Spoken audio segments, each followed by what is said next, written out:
பார்த்துக் கொள்ளல் நல்லது என்பதை ஆர் சண்முகசுந்தரம் மாயத்தாகம் என்ற புதினத்தில் 71ஆம் பக்கம் குறித்துள்ளார். தலைக்கு மேல் கூரையிலிருந்து, தலைக்கு மேல் கூரையிலிருந்து, தலைக்கு மேல கூரையிலிருந்து கடிக்கடின்னு அந்த நம்ம நண்பர் இமயமோகன் கூட சில வார்த்தைகளை எடுத்து ஒரு அது சரியில்லைங்கிற மாதிரி சொன்னாரு. விசுக்கு விசுக்கு நிந்திருக்கிறாங்கிற மாதிரி எல்லாம் சொன்னாரு. அது இங்க இருக்க பேசுறான், மனிதர்கள் பேசுறாங்க. நம்ம அந்த அந்த ஒளி குறிப்பு சொல்லுக்கு பாருங்க, அது பேசுறது எழுதித்தானே அவனுங்க. அப்புறம் நீங்க வந்து இந்த நாவல் எல்லாம் எழுதுற போற இங்கிலீஷ்ல சில வார்த்தைகள் சென்டென்ஸ் எழுதுறான்னு சொன்னீங்க பாருங்க, சொற்றொடர்ல. அது அவனுடைய பாத்திரம், அப்படி அவன் மனசுக்குள்ள இருக்கிற பாத்திரம் அந்த பேச்சு பேசுறான், அதை எழுதுறான். நீங்க நம்ம மொழி எழுதுற போது நமக்கு இங்கிலீஷ் வரவே வராதே. நம்மளு எங்க ஊர்ல இருக்கக்கூடிய ராமாத்தால, சுப்பாத்தால, பழனாத்தால, வேளாத்தால பேசுற போது இங்கிலீஷ் வார்த்தை வருமா? அப்படி வந்து பசுக்கு பஸ்ன்னு சொல்றோம் இல்லைங்களா, பசுக்கு போயிட்டு வரேன் அப்படின்பா, பசுக்கு போயிட்டு வரப்பா. நமக்கு அது கொஞ்சம் படிச்சவங்களுக்கு அது என்ன பசுக்குன்னு சொல்றேன்னு தோணும். ஆகவே அந்த மாதிரியான மொழி உண்மையான மொழி. நேற்று கூட பேராசிரியர் சொன்னார், நான் சொல்லிடுறேன். பேராசிரியர் சொன்னார், எனக்கு பார்த்தீங்களா கவனிச்சிங்களே, பேராசிரியர் அன்பழகன் சொன்னார். என்ன சொன்னார்னா, வட்டார மொழியில் தகுதி மொழி இல்லை, தகுதி மொழி தான் தகுதி சிறந்த மொழின்னு சொன்னார். நீங்க மெட்ராஸ்ல பேசி பேசி அப்படி பழக்கமாயி போச்சு. எங்களுக்கு தான் இருக்குது அருமையான தகுதி மொழி என்பது, இங்கதான் இருக்குது. பொடக்காளிங்கிற வார்த்தை எவ்வளவு அருமையான வார்த்தை, ரக்கரிங்கிற வார்த்தை எவ்வளவு அருமையான வார்த்தை. இந்த வார்த்தை உங்களுக்கு தெரியலங்கிறதுனால அது வந்து சிறந்த மொழி அல்லன்னு தயவு செய்து யாரும் எடுத்துக்கொள்ளக் கூடாது. வட்டார மொழியில் தான், வட்டார மொழி தான் உயிரான, உயிர்ப்பான, உயிரோட்டம் உள்ள மொழி. இந்த மொழியினுடைய அடுத்த கட்டத்துக்கு நாம கொண்டு போறோம். அடுத்த கட்டம்னா இன்னொரு வடிவத்துக்கு நாம கொண்டு போறோம். அந்த வடிவம் நம்மளுக்கு நல்ல முறைய தெரியுதுங்கிறதுனால அந்த வழியில் தான் சிறந்தன்னு சொல்ல வேண்டியதில்லை, முடிச்சுக்கிறேன். ஆகவே வட்டார மொழியை உயிர்ப்பான மொழியாக, உயிரான மொழியாக எல்லோரும் போற்ற வேண்டும் என்று இந்த நேரத்தில் சொல்லிக் கொள்கின்றேன். அப்புறம் கொங்கு நாட்டு மக்களுடைய ஒரு காரியத்துக்காக வெளியே போறன்ற பொழுது, சரி அது வேண்டாம், நேரம் ஆயிடுச்சு, முடிச்சுக்கலாம். இப்ப அந்த முடிவுரை மட்டும் படிச்சிருங்க. இது முடிவுரையில எல்லா விஷயம் வந்துருது. நான் டிஸ்கஸ் பண்றதெல்லாம் முடிவுரையில் நான் சொல்லிடுறேன். இந்த கட்டுரையின் மூலம் கீழ்காணும் கருத்தாக்கங்கள் பெறப்படுகின்றன. இப்பொழுது நான் சொல்லப்படுகின்ற கருத்தாக்கங்கள் தான் 12 கருத்தாக்கங்கள் தான் இந்த புதினத்தினுடைய இந்த ஆய்வினுடைய முடிவுகள். 1. சங்ககால தமிழனின் திணைக்கோட்பாட்டை போன்று இயற்கையின் இயல்புக்கு ஏற்ப கொங்கு நாட்டு மக்களின் வாழ்க்கையும் வாழ்க்கை கருப்பொருட்களும் அமைந்திருந்தன. இது கொங்கு நாட்டு மக்களுக்கு மட்டுமல்ல, எல்லா வட்டார மக்களுக்கும் பொருந்தியதான். எனக்கு தெரிஞ்சதால் இதை நான் சொன்னேன். இதை மிகச்சரியாக படம்பிடித்து காட்டுவன இக்கால கொங்கு வட்டார புதினங்கள் ஆகும். கொங்கு நாட்டு மக்களின் பெரும்பாலோர் வெள்ளார கவுண்டர்களே ஆவர். காணியாளர் என்று பெருமையாக அழைக்கப்படுவர். அவர்களை தோட்டத்து பெயராலோ, வீட்டு பெயராலோ, ஊர் பெயராலோ தான் மற்றவர்கள் அழைத்துக் கொள்வார்கள். தெக்கால் தோட்டம், புளிமரத் தோட்டம், அந்த திசைகளையும் அந்த தோட்டத்தையும் செட்டியார் தோட்டம் தான், செட்டியார்கிட்ட வாங்கியிருப்பான். நாய்க்கர் தோட்டம் தான், நாய்க்கர்கிட்ட வாங்கியிருப்பான்.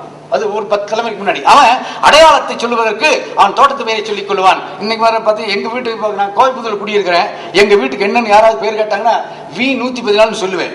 அப்படின்னா V114 அப்படிப்பாங்க. இல்லைங்க, அதுங்க V பிளாக்குங்க, அப்புறம் 114. ஓஹோ, பேர் ஒண்ணும் இல்லையா, பேர் எங்க அம்மா வேற வச்சுக்கிறது எனக்கு. அப்ப அதை சொன்னா யாருக்கு தெரியாதுங்க. அங்க என்ன பண்ணுவீங்க? ஆனா அங்க ஊருக்கு போயிட்டீங்க வைங்க, யாரு பேரை சொல்லி கூப்பிட வேண்டியது, தோட்டத்து பேர் தெக்கால் தோட்டம்ங்க, புளிமரத் தோட்டம்ங்க, செந்தோட்டம்ங்க, அப்படி பேரை சொல்லுவாங்க, கண்டுபிடிச்சிருவாங்க. நாம சொல்ல தெரியாட்டிங்க கூட பேரை சொன்னாலும் கூட அந்த தோட்டத்து பேரை சொல்லிடுவாங்க. ஊருக்குள் வெள்ளை வீடுகள், தோட்டத்துக்கு சாலைகள் என்ற பெயரால் கட்டி வாழ்ந்தனர். இயற்கையின் அமைப்புக்கு ஏற்ப ஈசான மூலையில், அக்கினி மூலையில் எது அமைய வேண்டுமோ அதை அமைத்த வீடுகளும் சாலைகளும் கட்டி வாழ்ந்தனர். ஊருக்குள் இருந்த அவர்கள் தோட்டத்து சாலைக்கு குடிபோகவும் அது அப்படியே ஆங்காங்கு தொடரவும் காலரா நோய் காரணமாக இருந்து விட்டது.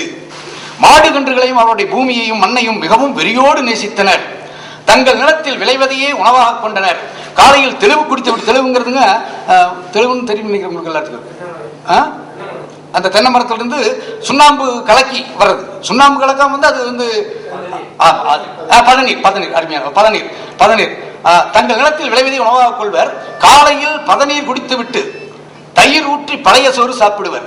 வடச்சட்டியில் பெண்கள் சோறு உண்ணும் போது, வட்டெல்லாம் கிடையாது, இலை கிடையாது, இலை இருக்கு ஆனா பயன்படுத்த மாட்டான். அவன் என்ன பண்ணுவான்னா வடச்சட்டின்னு ஒண்ணு இருக்கும், அதுலதான் கடைசியா பெண்கள் சோறு போட்டும்பாங்க. மற்றவங்க எல்லாம் வட்டல்ல போட்டு அவங்க வடச்சட்டியில் சோறு போட்டும்பாங்க.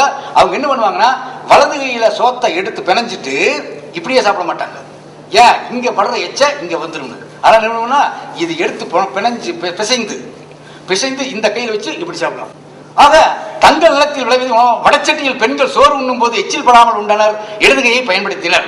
அடைமலையிலும் கூட இடைவெளி விடாமல் உழைப்பர். அதற்கு கொங்காடை, ஓலைக்குடை போன்றவற்றை பயன்படுத்தினர். இதெல்லாம் புதினத்தில் வருது. கவுண்டிக்கம் என்ற வாழ்க்கை நிலையில் மானம் பெரிதன வாழ்ந்தனர். வெற்றிலை மங்களத்தின் அடையாளம் விழிவா சொல்லிட்டேன். கொங்கு நாட்டு மக்கள் பூ கேட்டல், மூன்றாம் முறை பார்த்தல், பள்ளி சொன்னால் ஒரு அர்த்தம் கொள்ளுதல் போன்றவற்றில் நம்பிக்கை வைத்திருந்தனர். பேசும் மொழியிலேயே மரியாதையை வெளிப்படுத்தும் வகையில் இங்க ஏங்கோ அப்படின்னு பயன்படுத்த கண்ணதாசன் பாட்டு பாடியிருக்காரு, உங்களுக்கு தெரியும், பயன்படுத்தப்படுதல் உண்டு. திருமணத்தில் பெண் வீட்டார் கௌரவம் குறையாமல் நடந்து கொள்ள வேண்டும், நடந்து கொள்வர். பிறப்புக்கும் எல்லா உயிருக்கும் என்ற வள்ளுவரின் வாக்கு கொங்கு மக்கள் மத்தியில் நடைமுறையில் வெகு இயல்பாக பின்பற்றப்படுவதுண்டு. நன்றி, வணக்கம். வணக்கம். என்னுடைய கேள்வியானது அண்ணாமலை ஐயா சொன்ன மாதிரி அந்த நாவல் எழுதும் போது திருப்தி எழுத வேண்டும், ஆங்கில நடை அதிகமாக கலந்து வருகிறது அப்படின்னு எல்லாம் சொன்னாங்க. சென்னை போன்ற நகர்ப்புறங்களை நீங்க பார்த்தோன்னா நிறைய ஆங்கிலம் கலந்தே பேசுவார்கள். அப்படி பேசுகின்ற போது நீங்க சொன்ன மாதிரி திருப்தி அது இலக்கிய நடையோடு எழுதுகின்ற போது அது யதார்த்தம் கெட்டு போகும் இல்லையா? அதனால இலக்கியவாதிகள் வட்டார வழக்கில் இப்ப ஐயா சொன்ன மாதிரி வட்டார வழக்கு எழுத்துக்கள் சொல்றேன், அப்ப யதார்த்தம் கெட்டு போகாதா? திருத்தி எதுன்னு சொல்றது நீங்க யதார்த்தங்கிறதுக்கும் இலக்கியங்கிறதுக்கு ஒரு வித்தியாசம் இருக்கு. நீங்க ஏன் அது இலக்கிய படைப்புன்னு சொல்றீங்க? நம்ம நினைக்கிறது அல்லது பேசுறது பூராத்தையும் அப்படியே எழுதி வச்சு புக்கா போட்டு கொடுக்கலாமே. வட்டார வழக்கு இல்ல, இதுல ரெண்டு வித்தியாசம் இருக்கு. நான் குறிப்பிட்டது பாத்திரங்கள் பேசுறது அடைப்பு குறிக்குள்ள போட்டிருந்தா அது கேள்வியே கேட்க முடியாது. ஆசிரியர் தன்னுடைய கூற்றாக எழுதியிருக்கிறார், அதுதான் என்னுடைய முக்கியமான குற்றச்சாட்டு. அடைப்பு குறிக்குள்ள இப்ப நான் ஒரு நிமிஷம் பிளீஸ். பாத்திரங்களுடைய உரையாடல் ஆங்கிலத்தில் இருக்கலாம், தமிழ்ல இருக்கலாம், அது எந்த மொழியில வேணாலும் இருக்கலாம். அது சிறந்த மொழியாகவும் இருக்கலாம், சாதாரண தமிழ் வட்டார வழக்கா இருக்கலாம், கொச்ச மொழியாக கூட இருக்கலாம். அதுல எனக்கு எந்த ஆட்சேபனையும் கிடையாது. ஆசிரியருடைய கூற்றாக அந்த மொழி பயன்படுத்தப்படுகிறது என்பது என்னுடைய குற்றச்சாட்டு.